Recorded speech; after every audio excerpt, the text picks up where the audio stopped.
historia hau kirmenen bitartez deskubritu neban, bera kontauz ostan ondarrun baskari baten ostean, seinalatu zian nola etxe bloke bat, eta esan zian hor zegoen etxe bat, Urresti familia bizizana, egun batian arrantzale batek bere atunantzi hori eman zion zua, ez? Eta kontatu zian ondoren errezuela bere atunontzia, autoridade frankistak eziotelako arrantza egiten uzten, ez? Eta zeukan egunero ikusten zuen bere txalupa hor lehorrian, da egun baten duintasun momentu bezala zua eman zion. Sorte apur bategaz Frantzira alduko zarie. Frantziara? Gaizki dara gauza gala.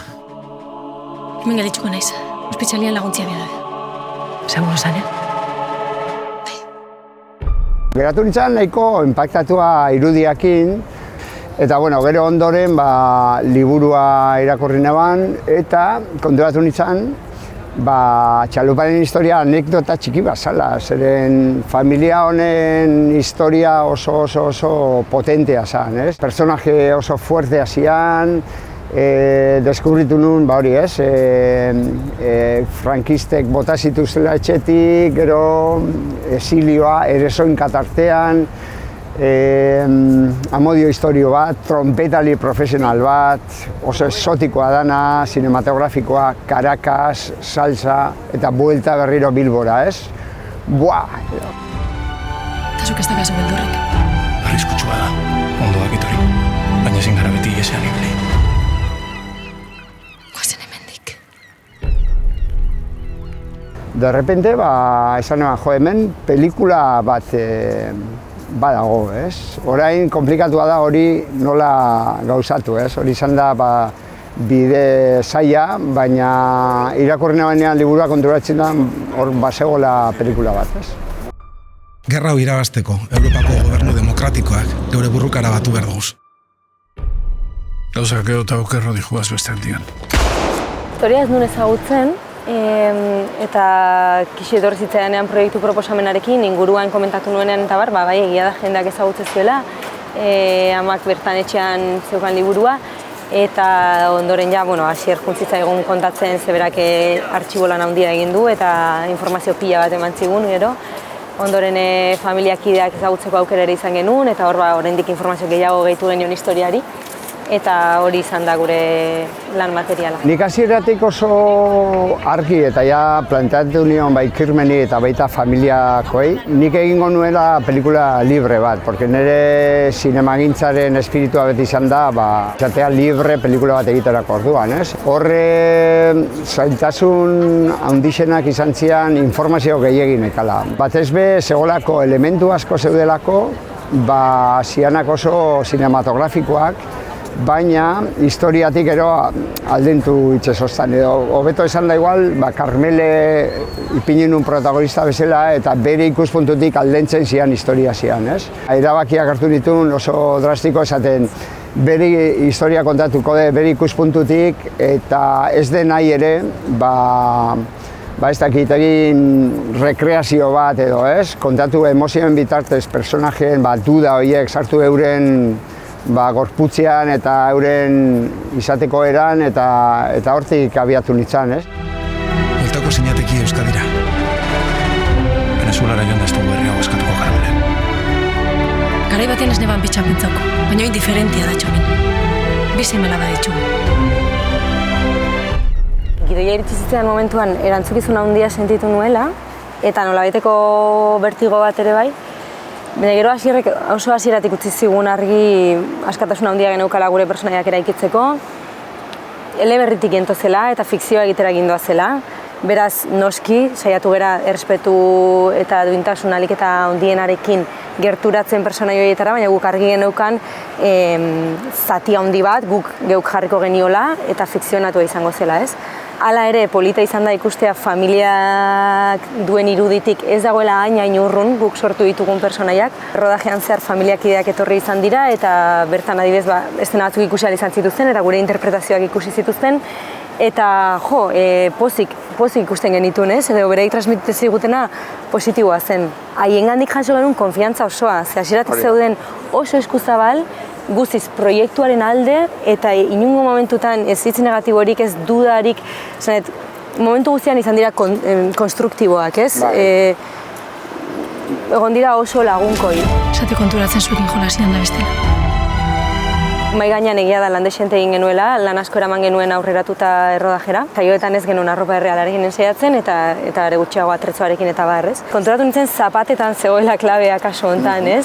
Carmeleren zapatek zuzenean ematen ziaten zuzentasun bat, eta honek ematen zian nolabaiteko genio bat edo aldarte bat, ez? Eta berak zeukan ibiltzeko modu hori ere, paso txikiak eta ziren takoi txikitxoak garai hortako takoi horiek, ez? Eta horrekin segitu nabaritu nuen ematen ziala beste tono bat. Eta tono hortan hasieratik esan nuen jazta, hemen daukat. Eta zapatetan jarri nuen atentzioa handia, hori oso kuriosoa.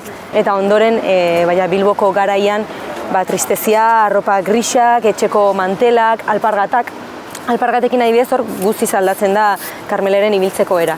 Atzo bertan fijatzen ari nintzen eta badago estena bat zehazki esnea trukatzen duena txipiroiengatik, eta hor itzultzen da eta alpargatekin ikusten da arrastaka ari dela, ez? Ja, bere personaia dago pixkat arrastaka, ja, ez dago bere hortan, ez? Eta ze garrantzitsua diren elementu objektual guzti horiek personajea eraikitzeko gu geuk aktoreek ere askotan ez dakigu ze gertatuko den errodatzen gauden arte eta personajea momentuan sortzeko magia horrek ni fastinatzen hau oraindik zinean.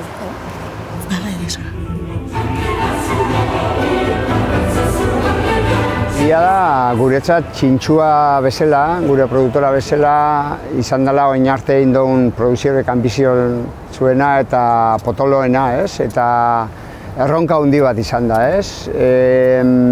Nik oin dela 10 urte ez nuen imaginatuko, holako pelikula bat egiteko kapasa izango ginanik, baina uste dut dauka zerikusia honek ere hemen Euskal Herrian gertatzen ari dan euskal zinemagintzarekin zerikusi asko dauka, ez? Nola heldutasun puntu batera iritsi garen, nola ekipoak ausartzen garen, horrelako proiektuak lotxagabe aurrera eramateko. Horre nabarmenduko neban ekipoa, ez? Ekipoa eta laguna dira, eramate ditugu 30 urte elkarrekin lan egiten, ni tekniko bezala zinitzan, hemen oraindik teknikorik ez egonian, eta poliki ekipo guzti horiek jundia eskarmentatzen, hasi dira egiten proiektu handiagoak eta poliki garea oso momentu honian, ez?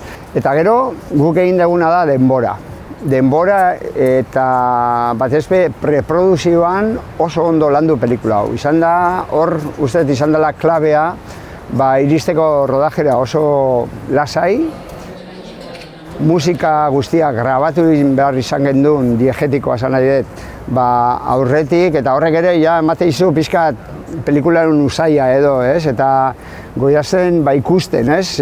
Nola, pisu hartzen zoian dana, ez? Eta gero rodajera iritsi eta ikustia ambientazio guzti horrekin, aktorea bere tokian. Horre denak, niri emoziona itzen dozta, ez? Iristen da momentu bat esatzen zula, hemen hau eta ze ondo, ez?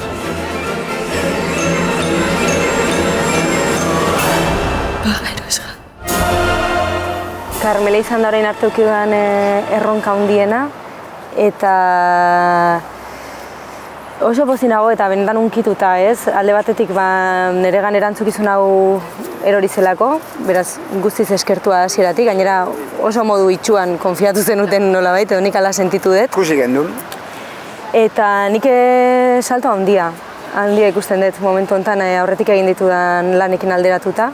Estena benetan konplejoak, emozionalki oso konplejoak, teknikoki ere lan handia eskatu duten estena asko eta ugari egon dira, ez? Eta horrek ere nolabait jartzen hau ni nire lekuan edo neurtzeko balio dit nire burua nun dagoen ere, ez? Zer egin dezakean eta noraino, askotan ez dakigu nora iritsi gaitezken saiatzen geran arte, ez?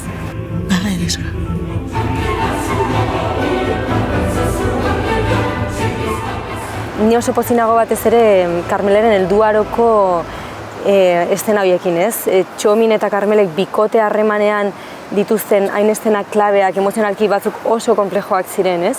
Hor tensio handiak daude, bikotea ikusten hasten denean barrutik badagoela zerbait ja hautsia, ez? Baina aldi beran eusten diotenan horri badago hor itxaropen bat eta konbikzio politiko batzuk eta konpromezu bat, ez? Karmeleri egin arazten dena hor egoten zai, beraz senarrak hartu dituen erabakiak izan direnak izan da ere, ez? Eta esan barra daukat, normalean sufritu egiten dutela nire burua pantailan ikusten, beti ditu dalako detaileak, ez? Eta atzo benetan gozatu nuela bereziki helduaroko estena horiek ikusten. Guzti hauek, lehenengo, historia hori jasotzea.